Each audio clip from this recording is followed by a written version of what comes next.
Hello tanks and tankettes, and welcome to one of my own games. Yes, I don't put these up very often anymore, but between not playing very much and therefore being sort of out of practice from not playing very much, when I do play I don't tend to have games that are that spectacular, but just occasionally I do manage to still have ones that are pretty damn good. In this case, it's going to be my ace tanker game in the 1390, which I hadn't gotten even after 111 battles. This is battle 112. Now, it's not completely unusual. I do have other tanks where I think actually played more battles and just never gotten the ace. I'm not one of these people. I'm really thinking of like Foch and Circon here, where like getting an ace in a vehicle is something that they feel like they must do before they get rid of it if it's a vehicle that they don't particularly feel like keeping. In my case, there's been plenty of vehicles where I've gone through the grind, never got the ace, didn't really care, sold it, and then maybe at some point down the line I might go and rebuy them. The Carnarvon, for instance, I don't think I ever got the Carnarvon ace tanker, although I might be misremembering there, but that's one I actually would be interested in rebuying and trying again, because it's actually changed since the last time I played it. It's now got a different top turret apart from anything else. In the case of the 1390 though, it's just never somehow happened, and I've had decent games in it before, but it's clearly going to take something just a little bit more than decent to ace this thing, because although it has in many ways been surpassed by the likes of the Walker Bulldog and even the RU251, it's not like having an autoloader is exclusively a French gimmick anymore. I think the SP1C has an autoloader, for instance, and of course the Bulldog gets one, the T71 gets one. You could even argue that, I mean, the MT25 gets an autocannon. That's not really an autoloader, that's maybe stretching the point a bit, but anyway, yes, if you look at any list of just scouts generally, the French ones, at least in terms of their gun handling, and sometimes in terms of the mobility as well, they tend to come at or near bottom of the list. And I think it's been a while since they really buffed any of the French scouts. It's just a case of power creep, because they are one of the oldest light scout lines in the game. Now, for this match in particular, I had pretty good matchmaking, in fact. It's largely a tier 8 game with only a couple of tier 9s per side. And although this gun is not the most reliable gun, it does have, for a light tank, decent penetration. Now, having said that, the T71, I think the Walker Bulldog also get around this or slightly better penetration, a tier lower, but the gimmick of this is it's a 90mm gun with decent penetration, so it's 240 damage per shot. Now, that's nothing new on the French line. You get that down on down at tier 5 on the ELC.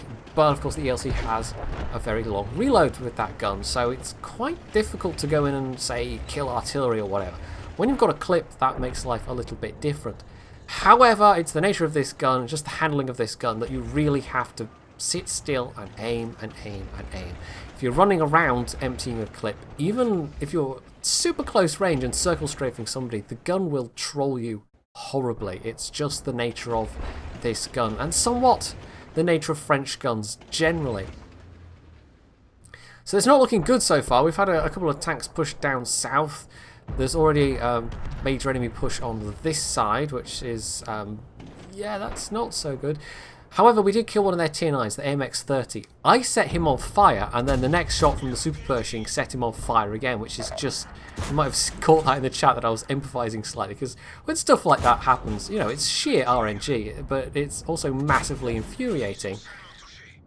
Getting set on fire twice, 2 shots in a row, like, what can you do about it? Even if you've got an automatic fire extinguisher, you're still screwed, and then your 20k credits out of pocket as well, so... It's just, I don't know, it's just kind of infuriating. So the T43 gets finished off, but I'm rapidly running out of teammates here. And I should maybe note at this juncture, one of the reasons why I've been playing this and other light tanks recently is I'm trying to get the HTC finally. I've been making a sort of half-assed effort to do it, and in fact I had a stream earlier in the week where I played alternately light tanks, trying to get LT15, and artillery trying to get RT15, and That was a very troll bounce indeed. Yes, this gun sometimes does just decide, nope, we're not going to work today. But fortunately for most of this game it did. So yeah, I played artillery in the stream, which was a bit, yeah. But honestly, I don't know which is more frustrating, LT15 or SPG15, because they both equally feel very RNG dependent in their own ways. For SPG15, for the T28 heavy tank concept, you have to get 5,000 combined spotting damage, assistance damage, or like damage done, damage dealt. By the way, our A44 did in fact just drown himself. Yes, I don't know. Maybe he's you know, he's got a little bumper sticker on the back of his tank saying, "My other tank's an artillery." Who knows?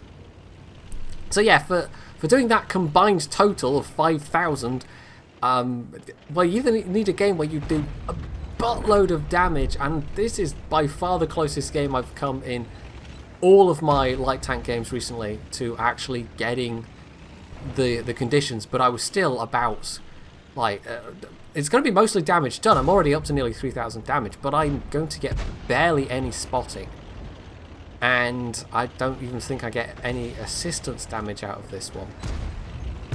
So shots like that, you'd think I'd get the spotting damage, but apparently I didn't, because I only got about 200 spotting damage total. It was something like that anyway, I forget the exact figure, but we'll see when we get to the end. So yeah, there is a heavy amount of RNG involved with, well, are you spotting somebody or are you not? You just cannot tell until you get to the end with the spotting. And if you are to be with a chance of having a good spotting game, you need the right map. And there's only about 3 or 4 maps where you can get the required amount of spotting, basically.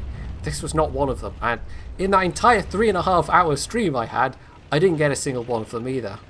And that just left me with maps like Himmelsdorf and Ensk and like Sand River and like maps that basically have no real cover. And so you have to rely a lot more on doing damage. And that's a bit harder in a light tank. Apart from anything else, something like this, the 1390, only has a fairly limited amount of ammo. I'm actually down to my last half clip of AP, and then I've got 2 clips of APCR, and then that's it. I'm done. So that's definitely a limiting factor. Not quite such a limiting factor on some of the other light tanks I've got, but even so, just doing 5,000 pure damage with a light tank is something of a tall order. That's the kind of amount of damage that I would be happy with in a heavy tank, let alone doing it in a light tank. And then, of course, with the artillery, it's not just RNG in terms of getting the right map and getting sufficiently competent teammates to, you know, actually shoot the stuff that you might be spotting, provided you've got the right map. With artillery, it's just utterly pure and simple. Like, the best arty damage game I had was 2600 with 0 hits in the Conk GC. I just did nothing but splash damage all game long, and that was the best damage game I had. Anyway, I severely goofed here. Should have maybe tried to drive around him because he's only got a limited turret traverse, and instead I completely choked and nearly threw my tank away. I've taken 2 hits, which fortunately I have survived, but I did not quite have enough damage in the clip to actually kill that guy. Now maybe if I'd had like 3 maximum damage rolls in a row, I could have killed him, but I kind of popped up thinking maybe I can kill him. Took my 3 shots, did the damage, and then, yeah, took a boatload of damage in return. So that was not so smooth. It'd been going all right up until this point, and then I really almost threw it all away. But we've come down to this. Somehow, me and this Yak Tiger and artillery are just hanging on, and our arty's actually gone scouting for their arty, so he's not just sitting on his arse, which is good. But it also means while he's moving around, he can't help us with fire support. So that's maybe a little less good. But if he took out their arty, I mean, that would be fantastic. The IS-3 is a bit of a problem, although he's a one-shot for the Yak Tiger, and the Yak Tiger actually does take him, which is fantastic. That's like the biggest threat. And then it turns out the Tiger 1 is very low health, and I've got the time to sit and aim, so there we go. So that just leaves artillery. And I think at this point I was just breathing a sigh of relief and thinking, actually, the amount of damage I've done, which is nearly 4,000, maybe I might have gotten some spotting damage, which, you know, I've already said that I did not. I didn't really even get any, I don't think I got a single bit of assistance damage in this. I might have done, actually. Did I not track the T-34-3? that would have been a tiny bit of assistance damage, but that was his last tiny little bit of health. So actually, there might have been a tiny bit of assistance damage in there. But yeah, it's now come down to, you know, just that one lone artillery, and with 3 versus 1, we're going to take it. But I could not have done it without that Yak Tiger, absolutely. And of course, Artie's managed to get some kills. I mean, some other people managed some kills as well. Our T-37 has 3 kills, for instance, which is better than most of our top tiers have done. In fact, better than all of our top tiers have done, apart from me. Well, I'm not even top tier, technically. So they actually offer, the Artie offers to let me get this guy for the top gun, which was one of those kind of rare, nice gestures that you see occasionally in random battles. And I'm not about to pass up the opportunity to get a top gun. So there we go. I was actually less assisted and spotting damage, 126. It might just have been from shooting the T-43, the 34-3's track. But 3,368 damage was enough, along with the top gun, to get me 1,427 base XP, and that in turn was enough to get me my ace tanker, finally. Now, the Yak Tiger actually did more.